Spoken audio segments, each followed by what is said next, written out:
Hey everybody, good afternoon. Today is Wednesday, January 11th, 2023. Happy New Year to y'all. Happy belated birthday to my daughter Annie. Yesterday was her first birthday and we had a great time. Just wanted to do a quick update right now on a project I'm working on today. My Productive Perimeters project, getting more edibles out of my fence line. So I tried a project and I'll link to that video somewhere in here, and it worked out okay, but I'm changing plans up, and I've got I think is an improvement that I'm pretty excited about. So if you're interested in figuring out some ideas for how and where to grow more edibles for your flocks to consume, and extras for you as well, that's what's coming up next. So stay tuned. Let me flip the camera around and we'll go take a look. Hey little duck. How you doing, little Harlequin? Hi. Oh my gosh, it's so nice out today, you guys. It's like 50 right now and it's getting even warmer. It's hard because I have to remind myself that spring is still a couple months away. So part of the productive fence line ideas came from the need to keep the birds away from crops that I wanted to grow. Some of you may recall or recognize this as one of the potato patches from last year. I've got to start moving in this rotting hay to get my rows set up for this spring when it's time to plant the potatoes come March. But I was super excited to get them in here, and then I was going to grow peas along the edge, and it very quickly became apparent that the ducks and the geese, who are rotten but whom I love, would destroy anything along the fence line, you know, inside the fence. And they would stick their necks through the 2x4 inch welded wire openings and crane them all the way in there, 1.5 feet or so, to grab cabbages and mint and other things that I was growing in there, and certainly decimated all the peas that I wanted to grow along the side here as a trellis. So I was like, okay, let me see what I can do. So I came up with a project, or with an idea. Hey Tex, hey Abraham, hi Sophia, hi Fritz, hi Xing Wang, hi Grace, hi friends. So I came up with the idea to run chicken wire at an angle along here. So I secured it about midway up the fence on one side, and then I ran it at an angle and pinned it down like we have right here. This is the one section that I still haven't taken up yet.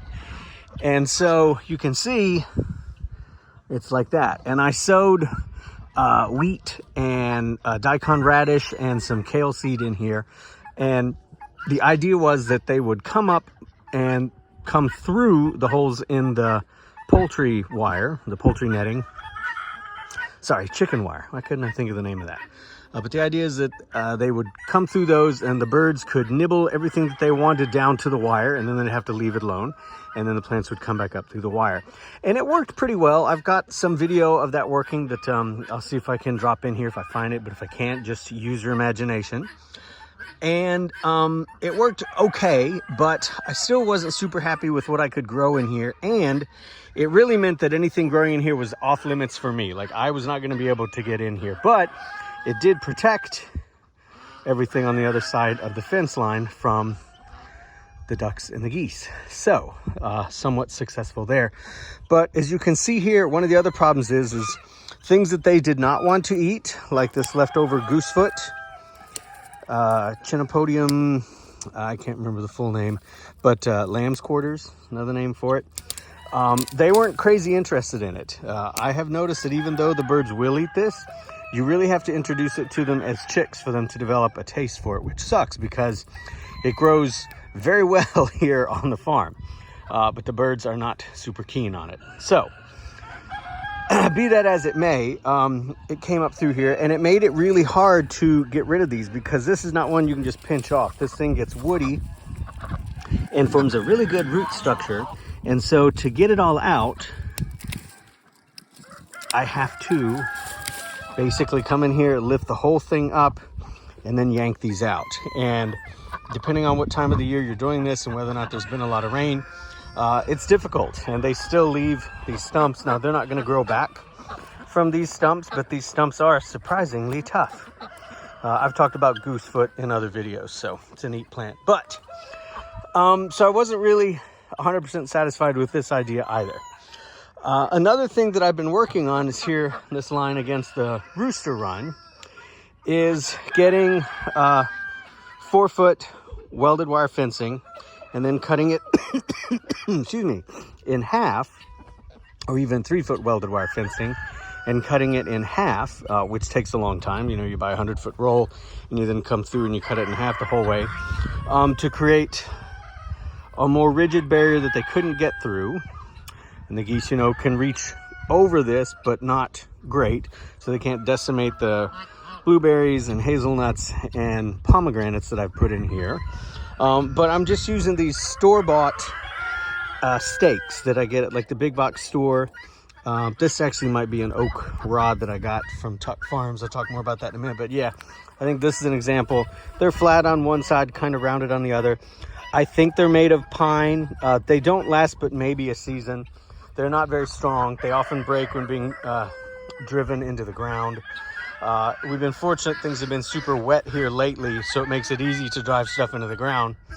But still, they're not a solution that I'm happy with. So, last week I just happened to mention to our good friends at Tuck Farms, who we get our organic wheat from locally, that I wanted to buy some stakes from Ralph.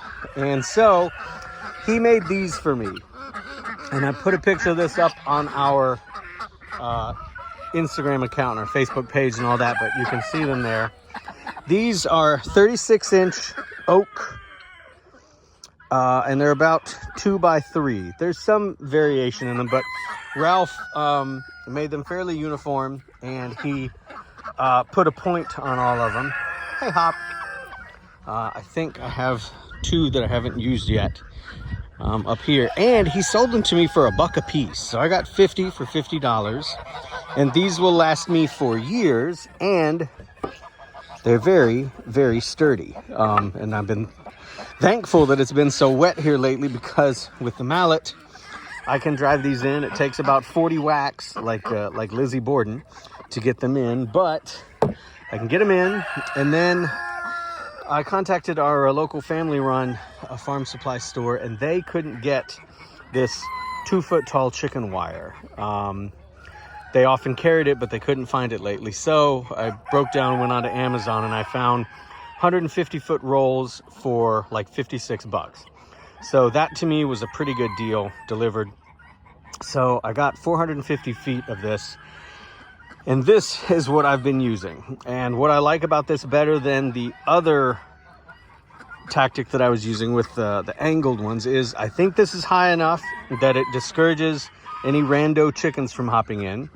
I think it's narrow enough that I think it discourages the guineas from hopping in that have been a problem in the past.